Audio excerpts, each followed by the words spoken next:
Hello ਬੇਟੇ ਆਪਾਂ ਕੱਲ ਵਾਲਾ ਟੈਸਟ ਜੋ ਤੁਹਾਡਾ ਹੋਇਆ ਸੀ ਉਹਦੇ ਕੁਐਸਚਨਸ ਡਿਸਕਸ ਕਰਦੇ ਹਾਂ ਆਪਾਂ, ਜਿਹਦੇ ਵਿੱਚ ਕੁਝ ਤੁਸੀਂ ਜਿਹੜੀਆਂ ਹੈਗੀਆਂ ਗਲਤੀਆਂ ਕੀਤੀਆਂ ਸੀ, ਠੀਕ ਹੈ, ਉਹਨਾਂ ਨੂੰ ਤੁਸੀਂ ਕਰੈਕਟ ਕਰਨਾ ਹੈ। ਕੀ ਤੁਹਾਡੀਆਂ ਗਲਤੀਆਂ ਸੀਗੀਆਂ? ਜਿਵੇਂ ਪਹਿਲਾ ਹੀ ਕੁਐਸਚਨ ਸੀ ਆਪਣਾ, what are D block elements? Write general electronic configuration of D block elements। बहुत बच्चों का सही सी है, पर D block elements किन्हां नूं कहने आ, ये ज़्यादा ने नहीं करैक्ट किया सी। D block elements बेटे उन्होंने कहा जाता है जिन्हां दे विच लास्ट इलैक्ट्रॉन असीं D सबशैल दे D ऑर्बिटल च फिल करते हैं, in which last electron is filled in the D orbital of D subshell। या तुसीं कल्ला D orbital लिख दो या कल्ला D subshell लिख दो तो भी सही होएगा। बस लास्ट इलैक्ट्रॉन जिहड़ा वैलेंस इलैक्ट्रॉन चाहता है ना, वो कित्थे जाएगा? जिहड़ा लास्ट इलैक्ट्रॉन जिहड़ा जाएगा वो कित्थे जाएगा? D सबशैल दे विच या D ऑर्बिटल च, ठीक है। जनरल इलैक्ट्रॉनिक कन्फिगरेशन सही सी थोड़ी। n-1 तो अपना की सी n-1 D 1 to 10। 1 to 10 क्यों? क्योंकि 5 ऑर्बिटल होते हैं, मैक्सिमम इलैक्ट्रॉन 10 जा सकते हैं, तो मैक्सिमम नंबर तक 1 तो लैके 10 तक। NS 1 to 2 ये आप दसिया सी कि 1 to 2 क्यों लिखते हैं? क्योंकि एक इलैक्ट्रॉन एक्सैप्शनल कन्फिगरेशन दे विच मूव करके इधर आ जाता है, ठीक है।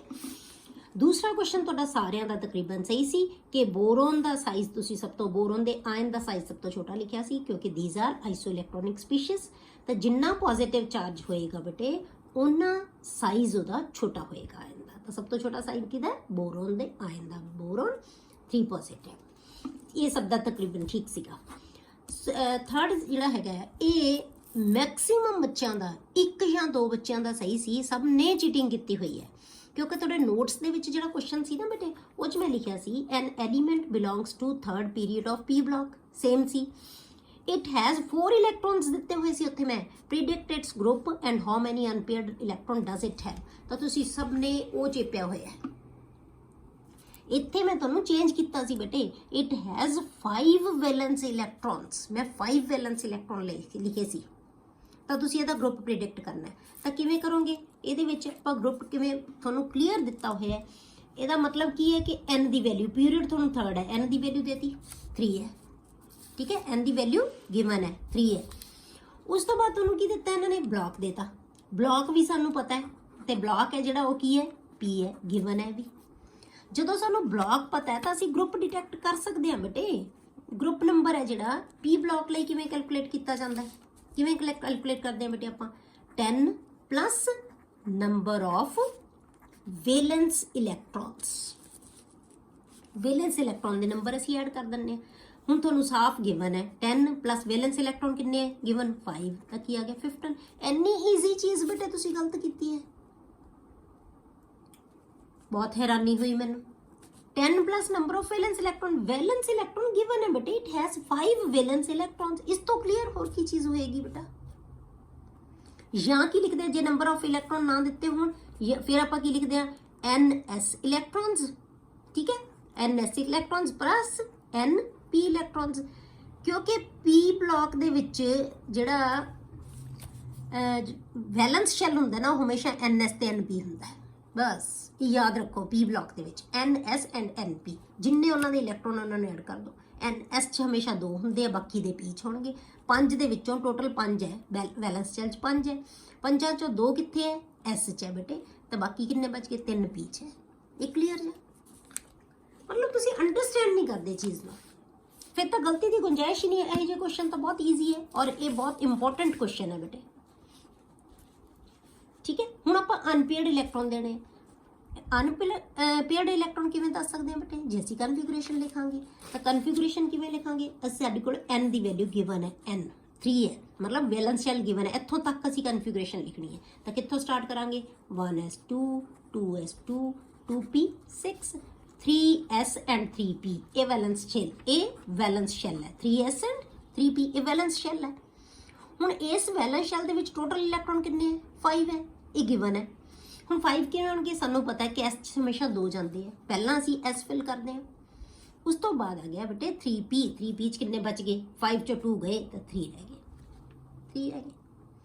हुण इस 3 नूं तुसीं किवें लिख सकते हो? 3px1 3py1 ते 3pz1। ਤਿੰਨੇ ਤਿੰਨਾਂ 'ਚ ਇੱਕ ਇਲੈਕਟ੍ਰੋਨ ਜਾਏਗਾ, क्योंकि रूल याद रखने, कन्फिगरेशन याद रखो बेटे। इस चैप्टर वास्ते थोड़ी कोई क्वेश्चन गलत नहीं हो सकता, पर तुसी कन्फिगरेशन ही नहीं याद रखते बेटे। तो 3 इलैक्ट्रॉन आ गए। तो अनपेयर्ड इलैक्ट्रॉन कितने हो गए? तुसी सारिਆਂ ने 2 लिखे हुए हैं। अनपेयर्ड इलैक्ट्रॉन कितने हो गए? 3। ਤਿੰਨਾਂ 'ਚ ਇੱਕ ਇਲੈਕਟ੍ਰੋਨ ਹੈ ਬੇਟੇ। ਜਦੋਂ ਪੀਚ 3 ਹੈ ਤਾਂ ਮਤਲਬ ਅਨਪੇਅਰਡ 3 ਹੈ। ਜੇ 2 ਹੈ ਤਾਂ 2 ਹੋਣਗੇ। ਜੇ ਤੇ 4 ਹੋ ਗਏ ਪੀਚ, ਫਿਰ 2 ਬਣ ਜਾਣਗੇ, ਕਿਉਂਕਿ ਇੱਕ ਪੇਅਰਿੰਗ ਸਟਾਰਟ ਹੋ ਜਾਏਗੀ। ਤੁਸੀਂ ਸਿੰਗਲ ਇਲੈਕਟ੍ਰੋਨ ਜਿੰਨਾ 'ਚ ਉਹ ਦੱਸਣੇ। ਜੇ ਮੈਂ ਲਿਖਦਾ ਇੱਥੇ ਇਟ ਹੈਜ਼ 6 ਵੈਲੈਂਸ ਇਲੈਕਟ੍ਰॉन्स ਤਾਂ ਕੀ ਆਏਗਾ? 2 ਇੱਥੇ ਰਹਿ ਗਏ, 4 ਇੱਥੇ, ਪੀਚ 4 ਆ ਗਿਆ। ਜਦੋਂ ਪੀਚ 4 ਆ ਗਿਆ ਬੇਟੇ ਤਾਂ ਇੱਥੇ 4 ਭਰਨੇ ਪੈਣਗੇ ਸਾਨੂੰ। 1 2 3 ਇੱਥੋਂ ਫੇਰ ਸਟਾਰਟ ਕਰ ਦੋ 4, ਤਾਂ ਇੱਥੇ ਪੇਅਰ ਬਣ ਜਾਏਗਾ। ਤਾਂ ਇਹਦਾ ਮਤਲਬ ਕੀ ਹੋ ਗਿਆ? ਇੱਥੇ ਪੇਅਰਿੰਗ ਹੋ ਗਈ, ਤਾਂ ਇੱਥੇ ਕੀ ਆ ਗਿਆ? 2 ਰਹਿ ਗਏ ਅਨਪੇਅਰਡ। ਠੀਕ ਹੈ, 2 ਹੋ ਗਏ ਅਨਪੇਅਰਡ ਪੇਅਰ। ਜੇ ਮੈਂ ਲਿਖਦਾ ਇੱਥੇ ਇਟ ਹੈਜ਼ 7 ਵੈਲੈਂਸ ਇਲੈਕਟ੍ਰॉन्स ਤਾਂ ਪੀਚ ਕਿੰਨੇ ਆ ਜਾਣਗੇ? 5, ਕਿਉਂਕਿ 2 S 'ਚ ਤਾਂ ਜਾਣਾ ਹੀ ਹੈ, 2 5 ਆ ਜਾਣਗੇ। ਤਾਂ 5 ਨਾਲ ਕੀ ਹੋਏਗਾ? 1 2 3 4 5। ਇੱਥੇ ਵੀ ਪੇਅਰ ਬਣ ਜਾਏਗਾ, ਇੱਥੇ ਵੀ ਪੇਅਰ ਬਣ ਜਾਏਗਾ, ਇਹ ਸਿੰਗਲ ਆ ਜਾਏਗਾ। ਅਨਪੇਅਰਡ ਇਲੈਕਟ੍ਰॉन ਇੱਕ ਆ ਜਾਏਗਾ। समझा करो बेटे चीज़ में, ठीक है। भी की पूछा गया थोड़ा। एक तो वीडियोस देखते नहीं तुसी बिल्कुल भी। चौथा क्वेश्चन की सी बेटे, why cation is smaller in radius than its atom. ये तुसी ठीक लिखा हुआ सी सबने कि जिहड़ा इफेक्टिव न्यूक्लियर चार्ज है वो वध जाता है। या दूसरा आप रीजन दे सकते हैं कि तकरीबन बहुत सारे एलीमेंट्स दे विच वैलेंस शैल है जिहड़ा वो खत्म हो जाता है। एक वैलेंस शैल ही घट जाता है तो साइज छोटा हो जाता है। Electronic configuration of element is this, ये गिवन है। Locate the element in the periodic table. हुण इत्थों असीं की देखना है 4s 2 एंड 3d3। हुण 4s की है बेटे, तुसीं की दसनियां हुंदियां चीज़ां। मैं तुहानूं की कहा सी की दसना है तुसीं? एक तो उहदा पीरियड दसना, ठीक है, पीरियड किहड़ा है। फिर उहदा तुसीं ब्लॉक दसना है किहड़ा, फिर उहदा तुसीं ग्रुप दसना है किहड़ा, ठीक है। पीरियड, ब्लॉक ते ग्रुप। हुण आपां नूं की गिवन है बेटे? हम तुम्हें ये देखो तुसी चीज़ां गिवन की चीज़ां गिवन है तुहानूं। हुण आपां नूं S दी मैक्सिमम वैल्यू देख लो, चो N दी मैक्सिमम वैल्यू कित्थे है? 4 है। ਇਹਦਾ मतलब पीरियड 4 है। बस कुछ नहीं देखना तुसी, सिर्फ N दी मैक्सिमम वैल्यू देख लो पूरी कन्फिगरेशन दे विच। ਉਹ ਉਹਦਾ ਵੈਲੈਂਸ ਸ਼ੈਲ ਹੈ। ਤਾਂ ਜਿਹੜਾ ਵੈਲੈਂਸ ਸ਼ੈਲ ਹੁੰਦਾ ਹੈ ਉਹ ਹਮੇਸ਼ਾ ਉਹਦਾ ਪੀਰੀਅਡ ਹੁੰਦਾ ਹੈ। ਤਾਂ ਇਹ 4 ਆ ਗਿਆ, ਪੀਰੀਅਡ 4th ਹੋ ਗਿਆ। ब्लॉक बेटे वैलेंस शैल च नहीं जरूरी असी इलैक्ट्रॉन फिल करते। लास्ट ਜਿਹੜੇ इलैक्ट्रॉन जिथे भी ਜਿਹੜੇ ਵੀ ਅਸੀਂ ऑर्बिटल ਦੇ ਵਿੱਚ इलैक्ट्रॉन फिल कर रहे हैं ना, लास्ट वाला ਉਹ ਉਹਦਾ ब्लॉक है। तो ਹੁਣ ਅਸੀਂ क्योंकि याद रखो कन्फिगरेशन 3s बस ਇੰਨੀ ਜਿਹੜੀ ਆ ਤੁਸੀਂ ਮੈਂ ਤੁਹਾਨੂੰ ਕਿਹਾ ਕਿ ਚੌਥੇ ਪੀਰੀਅਡ ਦੀ ਇਹ याद रख लो। ਚੌਥੇ ਪੀਰੀਅਡ ਤੱਕ, ਚੌਥੇ ਪੀਰੀਅਡ 'ਚ ਕੀ ਹੈ? 4s 2 ਅਸੀਂ ਪਹਿਲਾਂ ਫਿਲ ਕਰਦੇ ਹਾਂ, ਫਿਰ 3d ਕਰਦੇ ਹਾਂ, ਫਿਰ 3d 'ਚ ਕਿੱਥੋਂ ਜਾਣਗੇ? 1 ਤੋਂ 10 ਤੱਕ ਜਾਣਗੇ, ਫਿਰ 4p ਆਊਗਾ, ठीक है। फिर वही तो मैं क्या ना कि वैलेंस शैल च सिर्फ हमेशा की होंगे? हमेशा NS एंड NP, फिर 4p आएगा, फिर ये भी वैलेंस है, 4p भी आ जाएगा। जे अगे इलैक्ट्रॉन आप करिए D जे असं 10 पूरे कर सकीए, पर हुण असीं इलैक्ट्रॉन कित्थे फिल कर रहे हैं बेटे? D च कर रहे हैं। तो मतलब इसका ब्लॉक की है? D है, ठीक है। तो ब्लॉक की है ना? D है, क्योंकि असीं लास्ट इलैक्ट्रॉन कित्थे फिल कर रहे हैं? D च जाएगा हमेशा।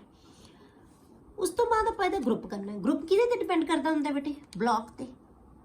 ते हुण जे डी ब्लॉक दा ग्रुप नंबर असीं किवें कढदे हां? ग्रुप नंबर जे असीं कढना होवे डी ब्लॉक दा, किहदा लेना आपां? For D block. तां आपां की लिया सी बेटे? NS electrons plus N-1 D electrons. बस यही याद रखना है। NS की है बेटे इहदे च? ये गिवन है। NS की है? 4s है। तो कितने इलैक्ट्रॉन है इहदे च? 2 है। प्लस N-1 की है? N-1 D की है? 3 है। तो 3 ਦੇ ਵਿੱਚ ਕਿੰਨੇ 3D ਚ ਕਿੰਨੇ ਇਲੈਕਟ੍ਰੋਨ ਹੈ? 3 है। तो प्लस कर दे 3। तो ग्रुप नंबर कितना आ गया बेटे? 5। Group number is 5। क्लियर हो गया? तो हुण तुहाडे कोले पीरियड चौथे दा है, ब्लॉक D दा है, ते ग्रुप नंबर की है? 5 है। जे एलीमेंट नहीं भी पता लगता तो कोई गल नहीं, ठीक है। बस इन्ना लिख दो, ये लोकेट हो गया तुहाडा एलीमेंट। लोकेशन दे विच जिथे भी तुसीं क्या ना लोकेट द एलीमेंट, बस 3 चीज़ां लिख दो, पीरियड लिखो, ब्लॉक लिखो, ग्रुप लिखो, बस खत्म ਤੁਹਾਡਾ क्वेश्चन। ਹੁਣ 6th क्वेश्चन बेटे की सीगा अपना, वो सी name the block to which the elements with following valence shell electronic configuration belong. Valence shell configuration ਤੁਹਾਨੂੰ ਗਿਵਨ ਹੈ, ਤੁਸੀਂ ਇਹਦਾ ਸਿਰਫ ਬਲੌਕ ਦੱਸਣਾ ਸੀ। ਦੇਖੋ ਤੁਸੀਂ ਕਿੰਨੀ ਵੱਡੀ ਮਿਸਟੇਕ ਕੀਤੀ ਹੈ। 3s2 and 3p1 last electron p ਚ ਜਾ ਰਿਹਾ ਹੈ, p ਮੈਕਸਿਮਮ ਬੱਚਿਆਂ ਨੇ ਠੀਕ ਕੀਤਾ ਸੀ, p ਆ ਗਿਆ। ਪਹਿਲੇ ਦਾ ਬਲੌਕ ਕੀ ਆਏਗਾ, ਜੇ ਆਪਾਂ 6 ਕੁਐਸਚਨ ਲਈਏ ਪਹਿਲੇ ਦਾ ਬਲੌਕ ਕੀ ਆਏਗਾ, p, ਠੀਕ ਹੈ।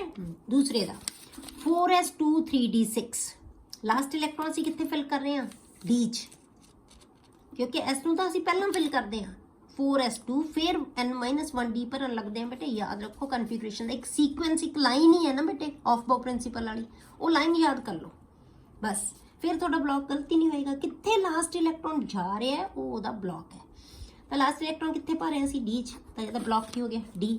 ਹੁਣ ਤੁਸੀਂ ਦੇਖੋ ਸੇਮ ਕਨਫਿਗਰੇਸ਼ਨ ਹੈ, ਮੈਂ ਉਲਟ ਕਰਕੇ ਲਿਖਤਾ, ਕਿਉਂਕਿ ਕਈ ਬੁੱਕਸ ਚਾਹੇ ਲਿਖ ਦਿੰਦੇ, ਕਈ ਚਾਹੇ, ਉੱਥੇ ਹੀ ਤੁਸੀਂ ਕਨਫਿਊਜ਼ ਹੋ ਗਏ।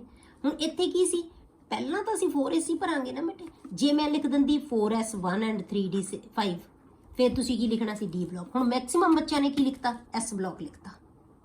ਹੁਣ s ਬਲੌਕ ਦਾ ਐਲੀਮੈਂਟ ਥੋੜ੍ਹਾ ਹੈ ਨਾ ਬੇਟੇ, ਅਸੀਂ ਲਾਸਟ ਤੇ ਥੋੜਾ s ਭਰਦੇ ਹਾਂ, 4s ਭਰਦੇ ਹਾਂ। 4s ਤਾਂ ਅਸੀਂ ਪਹਿਲਾਂ ਫਿਲ ਕਰ ਦਿੰਦੇ ਹਾਂ, 4s ਭਰਦੇ ਹਾਂ, ਫਿਰ ਜਿਹੜੀ ਇਹਦੀ ਫਿਲਿੰਗ ਹੈ ਜਿਹੜੀ ਜੇ ਆਪਾਂ ਲਈਏ, ਜੇ એનર્ਜੀ ਦਾ ਲੈਵਲ ਲਵਾਂਗੇ ਤਾਂ ਜ਼ਿਆਦਾ ਲਵਾਂਗੇ, ਇਹਦਾ d ਦਾ ਕੀ ਹੈ, એનર્ਜੀ ਲੈਵਲ ਜ਼ਿਆਦਾ ਹੈ, ਇਹ ਬਾਅਦ ਚ ਫਿਲ ਕਰਦੇ ਹਾਂ ਅਸੀਂ। 4s ਫਿਰ 3d, ਜੇ ਆਪਾਂ ਸ਼ੋ ਕਰੀਏ ਤਾਂ ਆਪਾਂ ਲਿਖਦੇ ਹਾਂ 4s ਫਿਰ 3d ਫਿਰ 4p, ਠੀਕ ਹੈ। ਹੁਣ 4s ਤਾਂ ਪਹਿਲਾਂ ਆਉਂਦਾ ਹੈ, ਪਹਿਲਾਂ ਤਾਂ ਅਸੀਂ ਇੱਥੇ ਇਲੈਕਟ੍ਰੋਨ ਫਿਲ ਕਰਤੇ। ਅਸਲ 'ਚ ਕਨਫਿਗਰੇਸ਼ਨ ਕੀ ਹੈ ਬੇਟੇ ਦੀ, 4s2 ਐਂਡ 3d4।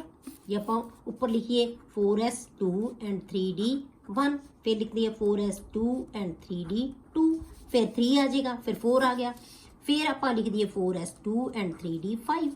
ਪਰ ਇੱਥੋਂ ਇਹਦੀ ਕਨਫਿਗਰੇਸ਼ਨ ਹੈ ਆਹ ਵਾਲੀ ਨਹੀਂ ਹੁੰਦੀ, ਐਕਸੈਪਸ਼ਨ ਹੋ ਜਾਂਦੀ ਹੈ। ਇੱਥੋਂ ਇਲੈਕਟ੍ਰੋਨ ਇੱਕ ਮੂਵ ਕਰਕੇ ਇੱਥੇ ਚਲਾ ਜਾਂਦਾ, ਕੀ ਬਣ ਜਾਂਦਾ 4s1 ਐਂਡ 3d5। ਅਸਲ 'ਚ ਤਾਂ ਇਹੀ ਹੈ ਨਾ, ਠੀਕ ਹੈ। ਤਾਂ ਭਰਤਾ ਅਸੀਂ ਕਿੱਥੇ ਰਹੇ ਹਾਂ, d ਚ, ਉਹ ਤਾਂ ਸਟੇਬਿਲਿਟੀ ਵਧਾਉਣ ਵਾਸਤੇ ਮੂਵ ਕਰ ਜਾਂਦਾ ਇੱਕ ਇਲੈਕਟ੍ਰੋਨ। ਅਸੀਂ ਤਾਂ ਫਿਲ ਕਿੱਥੇ ਕਰ ਰਹੇ ਹਾਂ, d ਚ, ਅਸੀਂ ਫਿਲ ਕਿੱਥੇ ਕਰ ਰਹੇ ਹਾਂ, d ਚ। ਇਹਦਾ ਮਤਲਬ ਇਹਦਾ ਬਲੌਕ ਕੀ ਹੈ ਬੇਟੇ, ਥਰਡ ਦਾ ਜਿਹੜਾ ਬਲੌਕ ਹੈ ਉਹ ਵੀ ਕੀ ਹੈ, d ਹੈ, ਠੀਕ ਹੈ। s ਦਾ ਤਾਂ ਇੱਕੋ ਹੀ ਸੀ ਹੈ, ਉਹ ਤਾਂ ਸਭ ਨੇ ਠੀਕ ਹੀ ਕੀਤਾ, ਉਹ ਚ ਤਾਂ ਕੋਈ ਹੈ ਹੀ ਨਹੀਂ ਸੀ, ਕੋਈ ਗੁੰਜਾਇਸ਼ ਨਹੀਂ ਸੀ। ਆਹੀ ਦੋਨੇ ਮੈਂ ਉਲਟ ਕੀਤੇ ਸੀ, ਇਹ ਤੁਸੀਂ ਬਸ ਸਮਝਦੇ ਨਹੀਂ ਇਸ ਚੀਜ਼ ਨੂੰ। ਇਹਦਾ ਮਤਲਬ ਬੇਟੇ 10th ਨਹੀਂ ਹੈ ਕਿ ਕੁਐਸਚਨ ਤੁਹਾਨੂੰ ਬਣੇ ਬਣਾਏ ਉਵੇਂ ਆਉਣਗੇ। ਇਹ ਤੁਹਾਨੂੰ ਥੋੜਾ ਜਿਹਾ ਮੈਂ ਚੇਂਜ ਕੀਤਾ, ਇੱਥੇ ਥੋੜਾ ਚੇਂਜ ਕੀਤਾ ਸੀ, ਉਹ ਗਲਤ ਕੀਤਾ, ਇੱਥੇ ਮੈਂ ਥੋੜਾ ਚੇਂਜ ਕਰਤਾ ਤੇ ਇਹ ਤੁਸੀਂ ਗਲਤ ਕਰਤਾ। ਇਹ ਸਿਰਫ ਉਲਟਾਇਆ ਹੀ ਹੈ ਨਾ ਮੈਂ, ਹੋਰ ਤਾਂ ਕੁਛ ਨਹੀਂ, ਠੀਕ ਹੈ। ਹੁਣ ਇੱਥੋਂ ਅੱਗੇ ਆ ਸਾਡਾ ਟ੍ਰੈਂਡ ਤਾਂ ਤੁਸੀਂ ਇਹਨੂੰ ਹੀ ਰੱਖਣਾ ਹੈ ਨਾ ਜਾਰੀ, ਠੀਕ ਹੈ। d 1 ਆ ਗਿਆ, 2 ਆ ਗਿਆ, ਫਿਰ 3 ਆ ਜਾਊਗਾ, ਠੀਕ ਹੈ। ਫਿਰ ਆਪਾਂ ਇੱਥੇ ਕੀ ਲਿਖਾਂਗੇ 4s2 ਐਂਡ 3d3, ਫਿਰ 4s2 3d4। ਪਰ ਇੱਥੇ ਚੇਂਜ ਐਕਸੈਪਸ਼ਨ ਆ ਜਾਂਦੀ ਹੈ, ਠੀਕ ਹੈ। ਐਕਸੈਪਸ਼ਨ ਆ ਗਈ ਤਾਂ ਕੀ ਆ ਗਿਆ 4s1 ਐਂਡ 3d5 ਬਣ ਗਿਆ। ਫਿਰ ਅਸੀਂ ਇੱਥੋਂ ਥੋੜਾ ਨਾ ਦੁਬਾਰਾ ਚੱਲਾਂਗੇ, ਅਸੀਂ ਤਾਂ ਇਹਨੂੰ ਕੰਟੀਨਿਊ ਕਰਾਂਗੇ ਨਾ। ਫਿਰ ਕੀ ਆਏਗਾ 4s2 ਐਂਡ 3d5, ਇਹ ਤਾਂ ਜਨਰਲ ਰਹੇਗਾ ਹੀ ਰਹਿ ਗਿਆ। ਫਿਰ ਆਏਗਾ 4s2 ਐਂਡ 3d6, ਫਿਰ 4s2 ਐਂਡ 3d7, ਠੀਕ ਹੈ। 4s2 ਐਂਡ 3d8, ਫਿਰ 4s2 ਐਂਡ 3d9। ਹੁਣ ਇੱਥੇ ਫਿਰ ਐਕਸੈਪਸ਼ਨ ਆ ਗਈ ਤੁਹਾਡੇ ਕੋਲੇ, ਠੀਕ ਹੈ। ਇੱਥੇ ਫਿਰ ਐਕਸੈਪਸ਼ਨ ਹੈ, ਉਹ ਕੀ ਬਣੇਗੀ 4s1 ਐਂਡ 3d ਕੀ ਬਣ ਜਾਏਗਾ 10। ਇਹ ਕਨਫਿਗਰੇਸ਼ਨ ਨਹੀਂ ਹੁੰਦੀ, ਆ ਬਣ ਜਾਂਦੀ ਹੈ।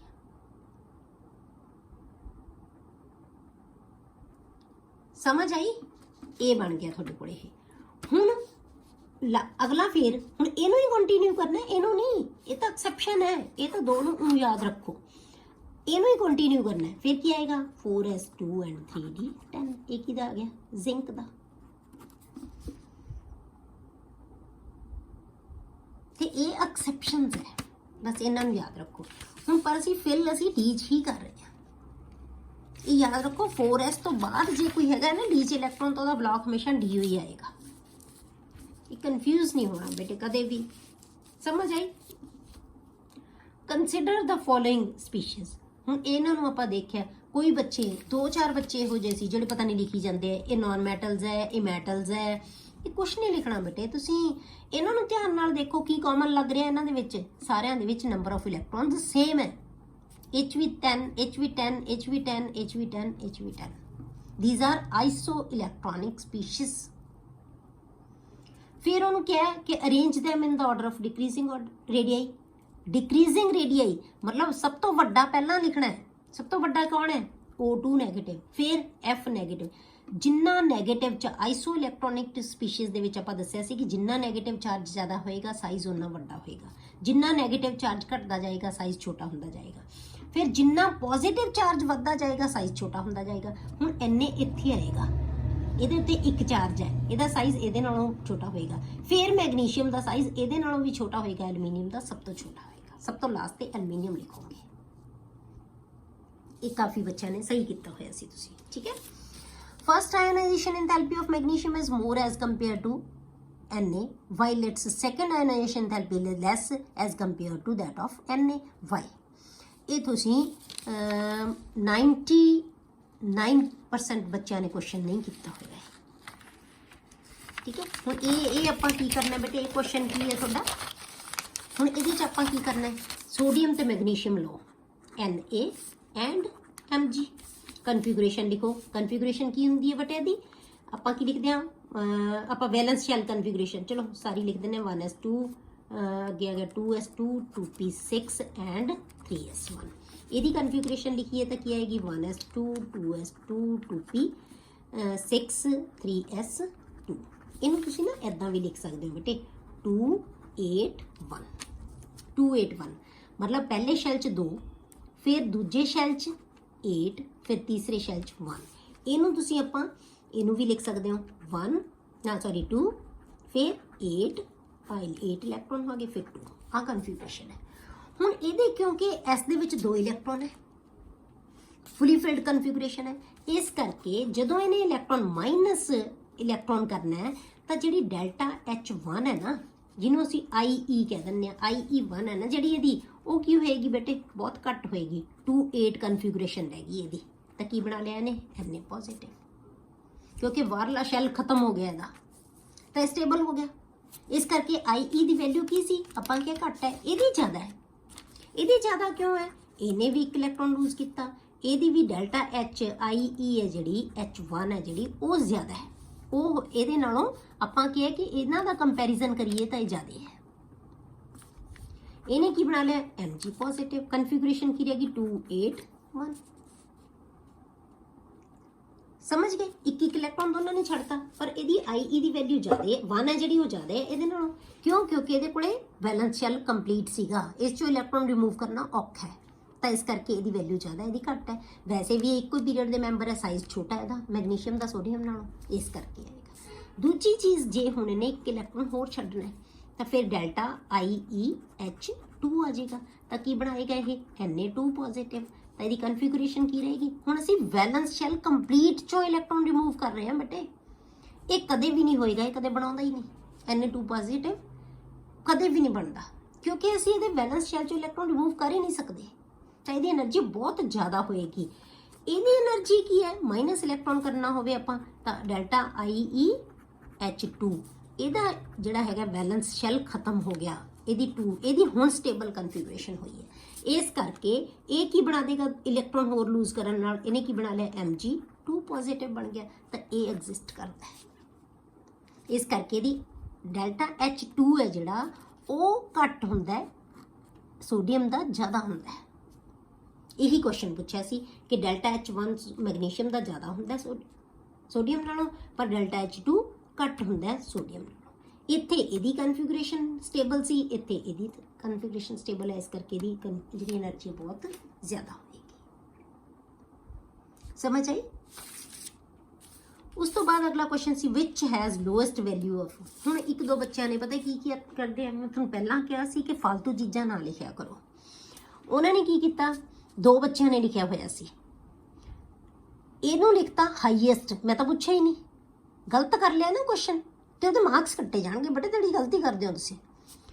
ਵਿਚ has lowest value of ionisation. ਮੈਂ ਤਿੰਨਾਂ ਚੋਂ ਲੋਐਸਟ ਪੁੱਛੀ ਸੀ, ਤੁਸੀਂ ਸਿਰਫ ਉਹੀ ਆਨਸਰ ਦਿਓ ਨਾ.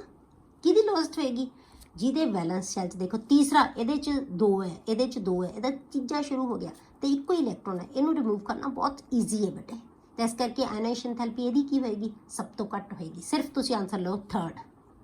ਹੁਣ ਦੋ ਕੁ ਬੱਚਿਆਂ ਨੇ ਲਿਖਿਆ ਹੋਇਆ ਸੀ, ਇਹਨੂੰ ਲਿਖਤਾ ਹਾਈਐਸਟ, ਇਹਨੂੰ ਲਿਖਤਾ ਹਾਈ, ਇਹਨੂੰ ਲਿਖਤਾ ਲੋਐਸਟ। ਲੋਐਸਟ ਤਾਂ ਠੀਕ ਹੈ, ਆਨਸਰ ਠੀਕ ਹੈ, ਪਰ ਗਲਤ ਹੋ ਗਿਆ। ਕਿਉਂ ਹੋ ਗਿਆ? ਕਿਉਂਕਿ ਇਹਦੀ ਹਾਈਐਸਟ ਕਿਵੇਂ ਹੋ ਸਕਦੀ ਹੈ ਬੇਟੇ, ਇਹ ਫੁੱਲੀ ਫਿਲਡ ਹੈ। ਹਾਈਐਸਟ ਇਹਦੀ ਹੋਏਗੀ ਜਿੱਥੇ ਕਨਫੀਗਰੇਸ਼ਨ ਸਟੇਬਲ ਹੁੰਦੀ ਹੈ ਨਾ, ਉਹਦੀ ਹਾਈਐਸਟ ਹੁੰਦੀ ਹੈ। ਤੁਸੀਂ ਤਾਂ ਆਪਦੇ ਜਾਣੇ ਦੱਸ ਰਹੇ ਸੀ ਕਿ ਹਾਂ ਅਸੀਂ ਜ਼ਿਆਦਾ ਵਧੀਆ ਆਨਸਰ ਦੇ ਰਹੇ ਹਾਂ, ਪਰ ਉਹ ਗਲਤ ਹੋ ਗਿਆ ਤੁਹਾਡਾ ਆਨਸਰ। ਇਹਦੀ ਹਾਈਐਸਟ ਹੋਏਗੀ, ਇਹਦੀ ਉਸ ਤੋਂ ਘੱਟ ਹੋਏਗੀ, ਇਹਦੀ ਲੋਐਸਟ ਹੋਏਗੀ, ਜੇ ਤੁਸੀਂ ਸਾਰਿਆਂ ਦੇ ਦੱਸੋਗੇ। ਸਮਝ ਗਏ? ਹੁਣ ਇਹ ਕੁਐਸਚਨ ਹੈ ਜਿਹੜਾ, ਇਹ 2-4 ਬੱਚਿਆਂ ਨੇ ਤਾਂ ਨਹੀਂ ਕੀਤਾ ਸੀ ਇਹ ਕੁਐਸਚਨ, ਤੇ ਇਹ ਕਿੰਨਾ ਈਜ਼ੀ ਕੁਐਸਚਨ ਹੈ। ਮੈਂ ਤੁਹਾਨੂੰ ਨੋਟਸ ਵਿੱਚ ਵੀ ਕਿਹਾ ਸੀ ਕਿ ਤੁਸੀਂ ਲਿਖੋ ਇਲੈਕਟ੍ਰੋਨ ਗੇਨ ਐਂਥੈਲਪੀ ਐਂਡ ਇਲੈਕਟ੍ਰੋਨੈਗੇਟਿਵਿਟੀ। ਇਹ ਜਿਹੜੀ ਸਪੀਸ਼ੀਜ਼ ਇਲੈਕਟ੍ਰੋਨ ਅਟਰੈਕਟ ਕਰਦੀ ਹੈ, ਐਡ ਕਰਦੇ ਹਾਂ ਅਸੀਂ ਸਪੀਸ਼ੀ ਗੈਸੀਅਸ ਸਟੇਟ ਦੇ ਵਿੱਚ, ਇਹ ਬੌਂਡਡ ਐਟਮ ਦੇ ਵਿੱਚੋਂ ਅਟਰੈਕਟ ਕਰਦੀ ਹੈ। ਇਹ ਆਈਸੋਲੇਟਡ ਐਟਮ ਦੀ ਪ੍ਰੋਪਰਟੀ ਹੈ ਬੇਟੇ, ਇਹ ਬੌਂਡਡ ਐਟਮ ਦੀ ਪ੍ਰੋਪਰਟੀ ਹੈ। ਇਹਦੇ ਯੂਨਿਟ ਹੁੰਦੇ ਹੈ, ਇਹਦੇ ਯੂਨਿਟ ਨਹੀਂ ਹੁੰਦੇ। ਸਮਝ ਗਏ? ਇਹ ਐਬਸੋਲਿਊਟ ਟੈਂਡੈਂਸੀ ਹੈ, ਇਹ ਰਿਲੇਟਿਵ ਹੈ। ਐਬਸੋਲਿਊਟ ਦਾ ਮਤਲਬ ਆਪਣੀ ਟੈਂਡੈਂਸੀ ਹੈ ਇਹਦੀ, ਕਿ ਇਲੈਕਟ੍ਰੋਨ ਲੈ ਸਕਦੀ ਹਾਂ ਮੈਂ ਕਿ ਨਹੀਂ। ਇਹ ਕੀ ਹੈ? ਰਿਲੇਟਿਵ ਹੈ। ਕਿਹੜੀ ਐਟਮ ਇਹਦੇ ਨਾਲ ਹੋਰ ਬੰਨੀ ਹੋਈ ਹੈ, ਉਹਦੇ ਰਿਲੇਟਿਵਲੀ ਹੈ ਕਿ ਮੈਂ ਅਟਰੈਕਟ ਉਹਦੇ ਤੋਂ ਹੋ ਸਕਦਾ ਇਲੈਕਟ੍ਰੋਨ ਮੇਰੇ ਵੱਲ ਕਿ ਨਹੀਂ ਹੋ ਸਕਦਾ। ਡਿਪੈਂਡ ਕਰੇਗਾ ਨਾਲ ਵਾਲੇ ਤੇ ਕਿ ਕਿੰਨੇ ਤਾਕਤ ਵਾਲਾ ਬੰਦਾ ਮੇਰੇ ਨਾਲ ਅਟੈਚਡ ਹੈ। ਸਮਝ ਗਏ? ਤਾਂ ਇਹ ਡਿਸਟਿੰਗੁਇਸ਼ ਕਰਨਾ ਸੀ। ਇਹ ਹੋ ਗਏ ਬੱਚੋ ਕੁਐਸਚਨ। ਹੁਣ ਇਹਨੂੰ ਤੁਸੀਂ ਜ਼ਰੂਰ ਸਮਝਣਾ ਸਾਰੇ ਕੁਐਸਚਨਸ।